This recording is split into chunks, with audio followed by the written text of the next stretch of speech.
हाय, मैं हूँ सीए गौरव सभरवाल, ए team commerce academy Indore से। और कई सारे स्टूडेंट्स जो है ना वो स्ट्रगल करते हैं रिवाइज़ करने में। सच सच बोलो, स्ट्रगल करते हो ना। कई बार हम कहते हैं सर पूरी स्टडी किट दोबारा से पढ़नी पड़ेगी क्या। और कई सारे स्टूडेंट्स जो हैं वो शॉर्ट नोट्स जब बनाने जाते हैं तो फ्रस्ट्रेट हो जाते हैं, यार इसमें तो बहुत टाइम लग रहा है। कई बार वो गिव अप कर बैठते हैं। मेरी पिछली वीडियो के अंदर मैंने बात करी थी नोट मेकिंग की, और जैसे ही मैंने बात करी काफ़ी लोगों ने जज्बाती होकर के कहा कि सर आप तो एक वीडियो ऐसी बना दो जिसके अंदर आप डेमॉन्स्ट्रेट कर दो ये एक्सप्लेन बहुत अच्छा करते हैं। अभी डेमो देखिए। कि भाई शॉर्ट नोट्स रिवीजन को आपकी आसान बनाता है। उसके लिए शॉर्ट नोट्स कैसे जल्द से जल्द बनाए जाएं और क्या क्या टूल्स हमारे पास हैं इस चीज़ को करने के लिए। तो इस वीडियो के अंदर मैं आपको दिखाऊंगा डेमो। एंड हाँ, बाय द वे, ऐसे ही डेमो देखने के लिए प्लीज़ सब्सक्राइब कर लें और वीडियो को लाइक ज़रूर कर दें। 2 मिनट लगेंगे। कर दिया? मैं रिपीट कर रहा हूँ लिटरली। डन। चलिए जी, शुरू करते हैं हमारे पहले टूल से। Tool number 1 is annotations. ये सबसे आसान टूल होता है और इससे बहुत ही जल्द आप अपने एग्जिस्टिंग नोट्स के अंदर वैल्यू ऐड कर सकते हो। ठीक है। सो एनोटेशंस बेसिकली मीन्स कि आपकी किताब जो आप ऑलरेडी रेफ़र कर रहे हो वो किसी भी पब्लिशर की हो सकती है। आप उसी के अंदर कुछ चेंजेस कर दो, कुछ मॉडिफिकेशंस कर दो, जिससे किसी भी टॉपिक या पैराग्राफ को आपको रिवाइज करना आसान हो जाए। तो ये एनोटेशंस के अंदर आप या तो किसी बड़े पैराग्राफ के ऊपर हेडलाइन लगा सकते हो और कुछ कीवर्ड्स को हाईलाइट कर सकते हो। ये यूजुअली बड़े बड़े थ्योरेटिकल टॉपिक्स के लिए किया जाता है। और मैं आपको डेमो दिखाता हूँ कि ये कैसे किया जा सकता है। चलो जी, डेमो देखा जाए। डेमो वही आप यहाँ पर देखोगे, बिजनेस इन टेक्नोलॉजी का एक छोटा सा टॉपिक मैंने उठा लिया है। वर्क कल्चर के बारे में हैंडी एक ऑथर हैं जिन्होंने बात करी है। पावर कल्चर के बारे में देखो किताब में कितना सारा लिखा है, ये 1 लाइन 2 लाइन 3 लाइन है ना। तो रिवाइज करने के लिए आप सब पूरा पूरा पैराग्राफ आप पढ़ने लगोगे, फिर सोचोगे कि इसमें क्या लिखा था। इसकी बजाय एक जस्ट लिखा जा सकता है। तो ये जो रेड कलर में देख रहे हो ये मैंने लिखा है। तो concentration of power like entrepreneur structure, ये देख के क्लियरली समझ में आ जाएगा। पावर स्ट्रक्चर जैसे एंटरप्रेन्योर स्ट्रक्चर होता था, एक बॉस, वैसा ही उसी के बारे में पावर कल्चर बात करता है। सिंपल। ठीक है। अब यहाँ पे टास्क कल्चर के अंदर भी बहुत सारी चीज़ें लिख रखी हैं। ये किताब में जो लिखा है ये वो है, बट आप क्या करोगे, इसको एक बार जब शुरू में पढ़ रहे थे तब पढ़ लिया। बट ये रेड में देखो मैंने लिख रखा है, achieving a given task whatever it takes, यानी कि आपको डेडलाइन दी जा रही है, आपको काम दिया जा रहा है, आपको उस काम को विद इन पर्टिकुलर डेडलाइन आपको कंप्लीट कर लेना है। कई बार ऐसा भी होता है कि एक सेंटेंस से समझ में नहीं आता, हम कितना भी कर लें वो ऐसा क्रक्स में हम लिख नहीं पाते। तो मैंने यहाँ पे ना डेडलाइन मेंशन नहीं कर रखा है, तो मैं ऐसा डेडलाइन को यहाँ पे किताब में हाईलाइट कर दूँगा। So what happens is, instead of writing the entire thing, पूरा पूरा हम लिखना शुरू कर दें, इसकी बजाय बेटर रहता है कि आप क्या कर लो, आप बात कर लो, यहाँ पे सीधा एक सेंटेंस लिख लो और आप रिवाइज करने लगोगे तो तुरंत याद आ जाएगा कि इसमें क्या लिखा। Technique number 2, post it notes. आपके कई सारे सीनियर्स हैं, उन्होंने मुझे बताया है और कहीं ना कहीं मैं भी यूज़ करता था। पोस्ट इट नोट्स भी आप क्या करते हैं कि एक ना वो चिपकाने वाले नोट्स आते हैं, ठीक है, उनका इस्तेमाल किया जाता है कि आपकी जो किताब है जिससे आप पढ़ रहे हो, आप उसके ऊपर नहीं लिखना चाहते तो आपको पोस्ट इट नोट्स लगा दो। और कई बार सिर्फ हेडलाइन लिखने से या हाईलाइट करने से हमें नहीं समझ में आता कि इसके अंदर क्या लिखा था, तो हम बड़े बड़े पैराग्राफ को शॉर्ट में समराइज़ कर लेते हैं। ये भी एक टेक्निक है जो आप यूज़ कर सकते हैं। मैं ये टेक्निक आपको डेमोन्स्ट्रेट करता हूँ मैनेजमेंट अकाउंटिंग के मटेरियल चैप्टर के साथ। देखें ज़रा। चलो जी, तो वही डेमो नंबर 2, समराइजिंग। तो समराइजिंग टूल का लॉजिक मैंने आपको बता दिया, आपको मदद करता है जंप स्टार्ट करने में आपके लर्निंग प्रोसेस को। ठीक है ना। तो ऐसा नहीं कि पढ़ के सब कुछ ही याद आ जाएगा इसको। जैसे मटेरियल्स चैप्टर के अंदर मैं अक्सर स्टूडेंट से ये याद रखने के लिए कि कौन सी प्रॉब्लम्स हम सॉल्व कर रहे हैं और उनकी सॉल्यूशंस क्या हैं, ये मैं उनको पहले बताता हूँ, फिर पढ़ाना शुरू करता हूँ। और अगर उसी तरह से एक स्टूडेंट रिवाइज भी करता है तो रिवीजन भी फास्ट हो जाती है। देखिए ज़रा कैसे, अगर आप क्लियरली देखोगे तो मैंने लिखा हुआ है कि ये 4 प्रॉब्लम्स मैंने मेंशन कर रखी हैं। इसके अलावा भी प्रॉब्लम्स होती हैं, बट 4 मैंने मेंशन कर रखी हैं एक डेमो पर्पज से। व्हेन टू ऑर्डर, यानी कि कब ऑर्डर करना चाहिए, तो उसका सोल्यूशन है रीऑर्डर लेवल, राइट। सो रीऑर्डर लेवल बेसिकली हमें बताता है कि स्टॉक एक सर्टन लेवल पे आ जाए तो ऑर्डर कर लेना चाहिए। फिर हाउ मच टू ऑर्डर, यानी कि किस क्वांटिटी में ऑर्डर करना चाहिए, इसका जवाब हमको EOQ, इकोनॉमिक ऑर्डर क्वांटिटी से मिलता है। हाउ मच फिनिश गुड्स पर बैच, तो ये मिलता है हमको EBQ से, यानी कि इकोनॉमिक बैच क्वांटिटी से, यानी कि एक बैच में कितने यूनिट्स हमको बनाने। और वैसे ही वैल्यूएशन ऑफ क्लोजिंग स्टॉक, यानी कि क्लोजिंग स्टॉक किस अमाउंट पे होना चाहिए, उसके लिए FIFO, LIFO या वेटेड एवरेज मेथड हम इस्तेमाल करते हैं।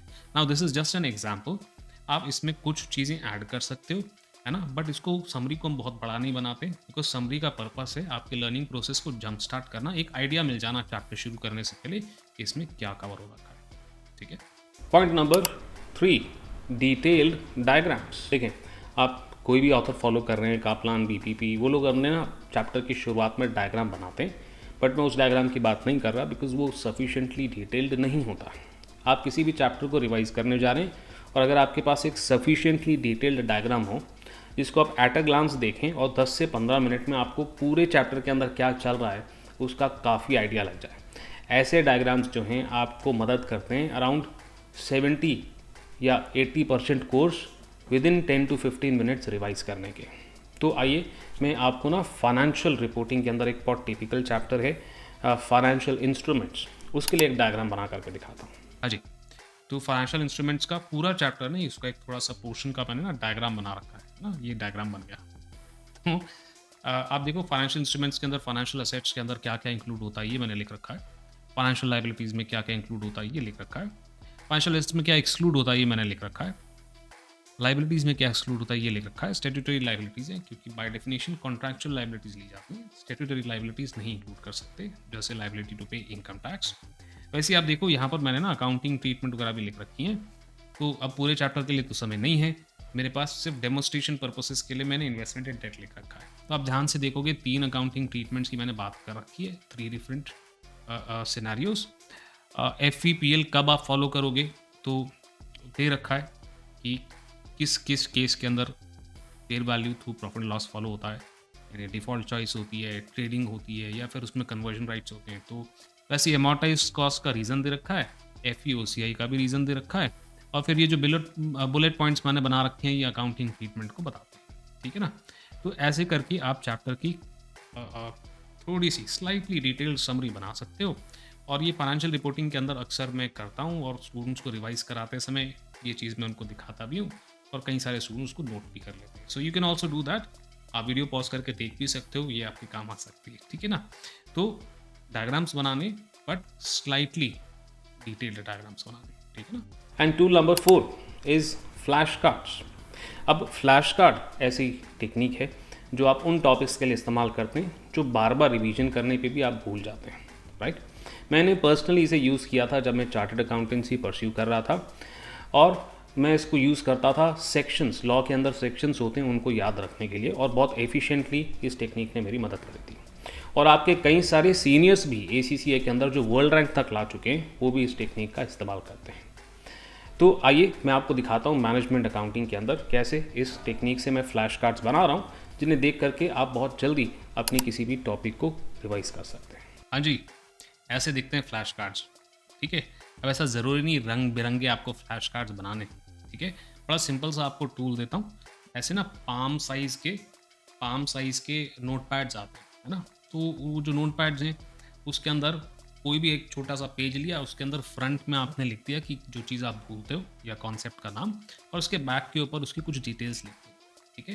फिर जैसे मैं ना IRR के कुछ डिसएडवांटेजेस है मैंने देखा स्टूडेंट्स अक्सर भूल जाते हैं, तो मैंने कहता हूँ जी आप ऐसा ना एक पेज के ऊपर लिख करके रख लो नोटपैड के कि डिसएडवांटेजेस ऑफ IRR, खुद पहले याद करने की कोशिश करो, नहीं आए तो फिर बैक में देख लो आपने क्या लिखा हुआ है। तो मैंने ऐसे फ्रंट पे लिख दिया डिसएडवांटेजेस ऑफ IRR, और उसके बैक पे मैंने लिख दिया अनकन्वेंशनल कैश फ्लोज में हैव नो और मल्टीपल IRRs। या फिर एक और डिसएडवांटेज जो अक्सर स्टूडेंट्स भूल जाते हैं कि IRR फॉर्मूला केवल एक IRR का एस्टिमेट देता है, एक्चुअल फिगर जो है वो स्प्रेडशीट वगैरह से पता चलता है, स्प्रेडशीट यानी एक्सेल फाइल से। तो ऐसा आप अलग अलग तरह के बना सकते हो। एक और मैं आपको एग्जांपल दे दूं, सैम्पलिंग के अंदर भी कौन से टाइप की सैम्पलिंग का मतलब क्या है लोग अक्सर भूल जाते हैं। जैसे फ्रंट में मैंने लिख दिया स्ट्रैटिफाइड सैम्पलिंग, और उसके पीछे लग दिया उसका ब्रीफ में मतलब क्या है, लेयर्स और groups proportionate to the size of layer in actual population. तो जो स्टूडेंट्स अक्सर भूलते हैं ना कि हम भूल जाते हैं कॉन्सेप्ट, तो लास्ट मोमेंट पे रिवाइज करने के लिए ऐसे आप पाम साइज का एक नोटपैड लेकर के आ जाओ, और उसमें ऐसे फ्रंट और बैक पे लिखना। ये नोटपैड क्लास के अंदर मत लेके जाना, ठीक है ना।